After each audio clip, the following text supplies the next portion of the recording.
నీ కళ్ళల్లో కన్నీళ్లుంటాయి, నీ కడుపులో దుఃఖం ఉంటుంది. కాళ్ళు కట్టబడినట్లు, చేతులు పట్టబడినట్లు, ఇంట్లో అందరూ ఉన్నా ఎవరు లేనట్లుగా నిశీదిలో నిలిచిన అనుభవాలు. శోధింపబడుతున్నావా? శ్రమ పెట్టబడుతున్నావా?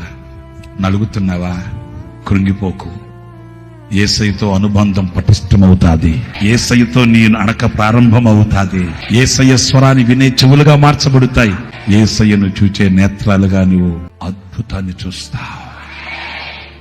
కళ్ళల్లో కన్నీరెందుకు, గుండెల్లో దిగులెందుకు, ఇక నీవు కలత చెందకు. నెమ్మది లేకున్నదా,